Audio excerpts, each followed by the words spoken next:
Hi folks, Canadian Prepper here. Guys, today on Deep Thoughts with CP, I want to talk to you about what one of my greatest concerns is when this whole thing comes undone, when the proverbial S hits the fizzy.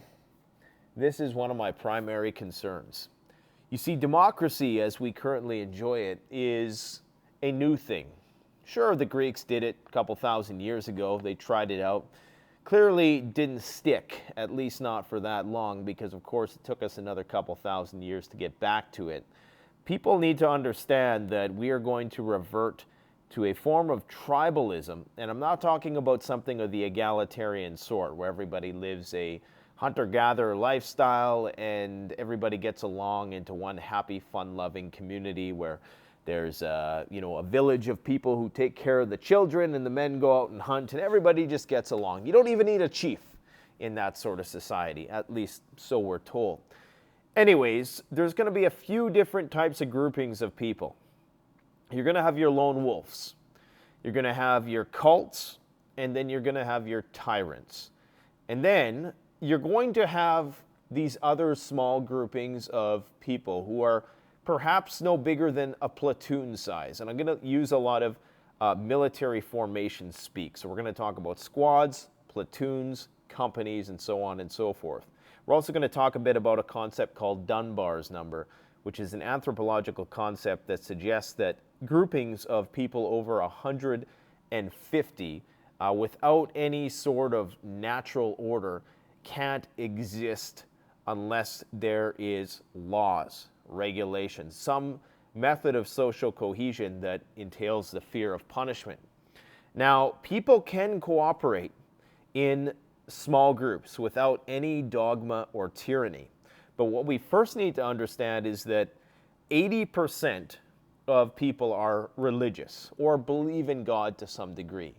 There's another group of people, I would say maybe 10% of those who are agnostic, and I'm really just pulling numbers out of my you-know-what, and it doesn't really matter for all intents and purposes. This is just to get a point across, is that a lot of people are atheists because there's water coming out of the taps. It's really easy to be an atheist and even an agnostic to a degree when everything works, when you have all your needs met, okay? There's no need to pray when everything is going well. And as you guys know, I'm an agnostic, so I can understand a situation where, the chips are down and I got nothing left and I got nothing left but to start looking up in the sky and asking questions why, right? Anyways, that's not the point of this video, but it's important that I mention that because many people, by our own nature, are going to have a proclivity to enter a cult. And there's going to be a lot of power vacuums, and there's going to be a lot of opportunistic people who understand this. If you've ever seen the movie The Book of Eli, you know that the whole goal of one of the main villains in the book is to get a hold of a Bible. Apparently, after the nuclear war hit, or whatever it was that transpired, all the Bibles were destroyed or burned or whatever the case. And he wants to get hold of this because he realizes the power of religion to control people as a method of social control. Now, this isn't taking anything away from spirituality. I agree there's spirituality and then there's dogma, there's religion, okay? There's your own personal connection with your higher power. And then there's the social, ethical imposition of rules associated with that, and that's what we call religion, okay? And many people are going to use religion in order to control people. And this is why I see those four primary groupings of individuals after SHTF. We're going to have lone wolves, we're going to have cults, we're going to have tyrannical, excessive rule of law, martial law dictatorships. Those are going to be the bigger groupings. That we're also going to have these smaller groupings of people that are no greater than a platoon in size. I'm talking about maybe up to 50 people, several families in close proximity. I think that's going to be the limit for which people are able to associate and have a functioning system, a functioning group, without going to the level of cult. I'm going to talk about the reasons why, okay? Now, family size units are going to function just fine. If you and your immediate family, your affinal ties, that's going to be strong enough to carry you through and ensure that your group is functioning after the shizzy hits the fizzy, okay? There's a phenotypes that can bind a group together, and these types of small groups, even I would say if you had several families who lived in like a hamlet or maybe like a suburban part of town that was mostly cleared out, but there was a few families left who were doing some sort of small-scale horticulture, or even if you live in the country and there's just a small grouping of people who live in a rural, maybe a little bit more spread out, you can still get along. You can still associate, especially if there's a relative abundance, especially if there's not a war for resources. So long as everybody can stay fed, have enough water, have enough to eat, as long as everybody has medical supplies, and as long as you're meeting your base level needs on Maslow's hierarchy of needs, then you will have relative peace and harmony. Okay, as soon as you enter something that somebody needs that they're not getting into that equation that somebody else has, that's when you're going to start to have conflict. That's when it goes game theory style. Okay, now family units, not a problem. The only problem with a small group like that is that there's not a lot of specialization.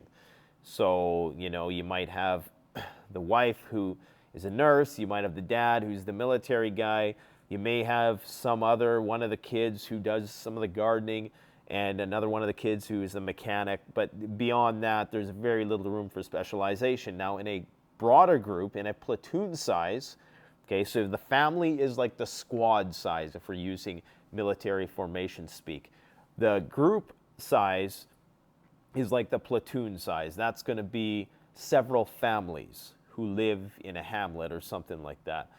That's going to afford a bit more specialization, and people are going to keep tabs on each other just enough, and they're going to know each other just enough that you're not going to run the risk of somebody doing something really stupid, okay? So people, up until that point, they have more to gain by working together and reaping the benefits of specialization as opposed to just being one family trying to do everything and be a jack of all trades themselves, so long as there's abundance. Now, what happens, though, when you go beyond that platoon size and scale and you approach what anthropologists call Dunbar's number, which is around 150 people, okay? Something happens in that the benefits of the group, especially if we're talking about, you got to think medieval, okay, when you're thinking SHTF, because that's what it will resemble. We're talking about raiders at the gates. There's a reason why they built castles back in the day. It wasn't because they looked pretty. It was to keep bad guys out. It was strictly for safety. And what's going to happen is that there's going to come a point where the benefits of working together are outweighed by the increased liability of certain group members. The bigger your group gets, the more potential for dumbassery there is going to be. And people are going to start doing things that put the rest of the group at risk. So you're seldom going to see any functional post-SHTF group that exceeds around 50 people that isn't bound together by some sort of dogma, that is fear of moral recourse. I always thought that religion was like the cop in your head, okay? It's like the superego, as Freud says. I shouldn't do this because I feared eternal damnation. People are going to understand, and this is why religion arguably emerged at all, is because it's a great way to keep people in check and keep people from ripping each other apart. You know, don't steal because you're going to go to hell, right?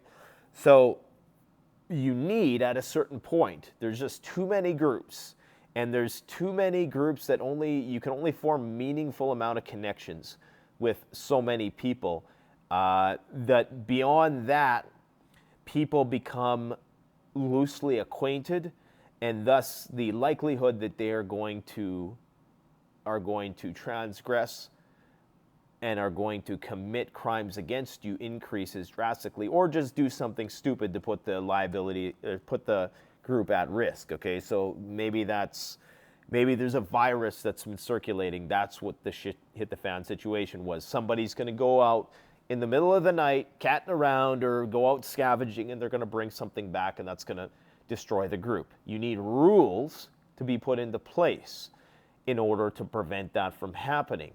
And this is why people are going to immediately drift into religious cult-like activity. The majority of people, I think 80+% of people are going to go down this path because there's not going to be enough resources to police things from an authoritarian, tyrannical standpoint. Yeah, you're going to have tyrants, but they're going to emerge out of the cults, or they are going to emerge in tandem with cults, but they're going to use a different mechanism to concentrate their power. The cult leaders are going to use religion, dogma, the preacher. Okay, that's going to be the person who's perhaps the preacher, but also the group leader.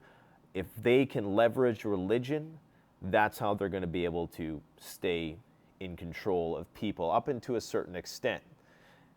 Beyond that, I think you really do, and this is what the government's going to employ. If there's anything that resembles the government still in place, they're going to use excessive force, excessive rule of law. It's going to be a dictatorship. And quite frankly, it kind of has to be. You can't have a democracy. Democracy is a luxury that we enjoy, but it's not going to work in a situation where we have the luxury of having critical infrastructure and a legal system built up to make up for any sort of lack of wisdom that the crowd can exhibit and bring in terms of decision making. You know, as a democracy, you can have the majority who may well be not that smart making decisions, and the system will carry the society through those times, you know, even if we're not making the best decisions because 51% of people think something is good. You really, up to a point, you need a strong leader, okay? And because of this simple fact, social cohesiveness of a group is going to become unstable unless there's some X factor beyond the platoon level, okay? So you need that kind of social glue. Most people are just followers. I mean, the majority of people are followers. Most people exhibit beta qualities. This is not particularly a bad thing. In fact, in some cultures, this is revered, to do more for the collective than you do for yourself. Here we have a very individualistic society where people put themselves before the greater good, and it is what it is.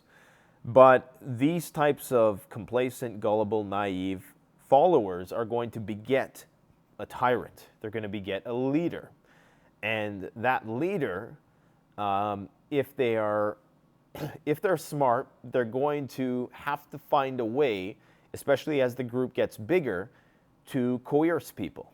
And this is not necessarily always stemming from a place where it's poor motives. The person could have the interests of the entire group at heart, but perhaps, you know, they realize that many people are gullible, so you have to have rules in order to prevent those people from going astray or leaking the secrets to some other group or going and doing something dumb that's going to jeopardize the group as a whole. And something else to realize is that without the internet, we are so interconnected, and most of our information that informs our culture and that informs our immediate family life comes from abroad, comes from far away. Well, when the lights go out and there's no more radio, there's no more internet, there's no more knowledge of what's going on in the outside world, every aspect of your reality, from a social standpoint anyways, becomes shaped by who you immediately associate with. So it's very similar to, you know, like feral children. Like if you don't have any exposure to people, you grow up and you exhibit traits of an animal. And the same thing is true to a lesser extent, of course. If you're only exposed to 50 people for the better part of your life, your reality is going to be shaped by the norms that are that group and the mores that they've exhibited. So a lot of what we come to define as this postmodern form of reality is just going to disintegrate into nothing as we go back to what is required to survive, the roles that people will fulfill in order to survive, okay?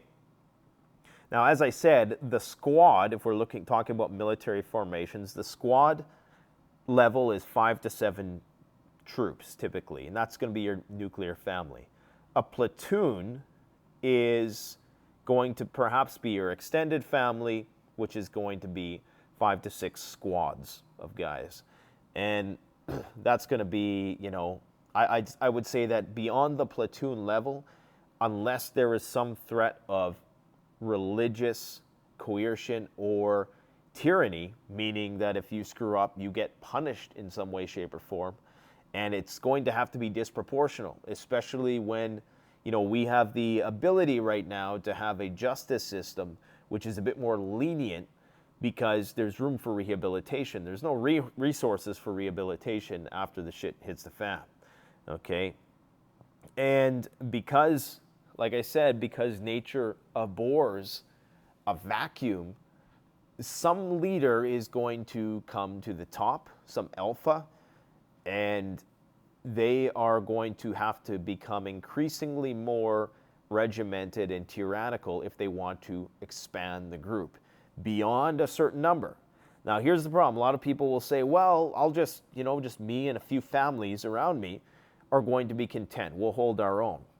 The problem is, what happens when a company of one of these cults or one of these tyrants comes through? Now, in the military, it's commonly understood that you need an offensive army who's attacking. If you're on the offensive end of things, you need a 3-to-1 ratio in order, typically, you know, to be safe. You need, if there's 100 guys guarding a castle, you need at least minimum 300 guys in order to overtake that castle. Now, the way I understand this is that if you look at military formations, and I have a sheet here. So one squad is 7 to 14 troops. Sorry, I made a mistake there. A platoon is 3 to 4 squads. So what this basically means is that in order to defeat a squad that is well dug in, entrenched, and fortified, you at least need a platoon. Okay, and this is where you can understand what's going on in Russia. This is why Ukrainians who've been dug in for the longest time, if they're defending, the Russians need 3-to-1 ratio in order to, you know, based on like conventional understanding of combat, they need at least a 3-to-1 ratio in order to overtake the Ukrainians. So a company of 100 to 250 troops is required to take over a platoon who is dug in. Now, a company, remember, based on my theory of social cohesiveness, is that you need to, the only way you're getting that many people to cooperate in a post-collapse environment is with the threat of some kind of punishment or religion, excessive religion, okay, some sort of cult-like behavior. So the problem with just forming a platoon with your few families in the country is that eventually some company is going to come through and is going to overrun you. And this is just how it is, you know, throughout evolution. I mean, throughout human development, and as societies clump up and get bigger and bigger and expand, you know, they're going to consume the smaller groups, right? Now, like I said, with respect to atheists, and I know that's definitely, that's a theory that atheists have a luxury of being atheists, and I find many atheists are knee-jerk, reactionary to the overuse of religion and how religion is misused, as opposed to necessarily that they genuinely believe that there's nothing. I think there's a lot of atheists who are reactionary. They're truly agnostic in the sense that they don't know, but they choose to be atheistic, to be contrarian, because they're upset about how religion has been misused in many ways. That's not to say anything against spirituality. It's just saying that religion can be misused for evil purposes, right? And even many Christian fundamentalists will understand that, like there's people who are like false prophets, so to speak, right? So this is, I think, important to realize that there's going to come a point where your group or groupings of people, your family, is going to come up against one of these groups that I'm talking about, one of these platoon size. And most of those people are probably going to be content. Because if we're talking about a horticulture, most people are going to be perfectly content just living their agrarian lifestyle, being safe. They're not going to feel the need to expand, right? But once you get to the level of cult, I think that changes. Once you start throwing religion into the works, and once you start using that excessive force, perhaps tyrannical methods, it doesn't even have to be religious. You could be a-religious. You could be atheistic, of course. I mean, many of arguably the technocratic, communistic regimes are incredibly atheistic and godless. So they can be motivated by just, pure objectivist disdain for human life as much as they can be masquerading as being religious and doing it for the greater good. So there's two ways you can approach it. Eventually, you're going to come up against that, is what I'm saying. And you're going to have a way to deal with that. And this is why security is going to be so incredibly important, and just understand and expect that I think people underestimate just how quickly we're going to revert to our old ways. By our old ways, I mean cult-like behavior. Many people, especially now, are going to immediately revert because there's a lot of soft people that this society has propped up. And when you get a bunch of people who don't have their medication anymore, and you get a bunch of people who've been had a silver spoon in their mouth for their entire life, then suddenly they're thrust into this very, very challenging world, okay, that they can't explain, doesn't fit into their understanding of things. They'll immediately become not just a little bit religious, but very religious. And again, I'm not saying that religion won't be used for good. In many ways, we're going to have to go through that phase again. But it's also going to be misused by a lot of people, is what I'm saying. And so I'm not making any judgments against any particular religious group or anything like that. I'm just saying that on a small scale, people will be exploited. People will be exploited and taken advantage of by shysters, okay? And you guys all know who I'm talking to. It's that stereotypical preacher who is dressed in very expensive clothing and, is skimming money off the top and has all these skeletons in his closet. You know exactly who I'm talking about, especially, and if you don't, then you're completely blind because there's so many of those people running game on very impressionable, naive, gullible people. So understand that the group sizes are going to be limited, and if they are over a certain amount, it's going to entail some aspect of cultiness, and just keep an eye out for that. Keep an eye out. Let me know what you guys think in the comments section below. Thanks for watching. Don't forget to like, comment, subscribe. Canadian Prepper out.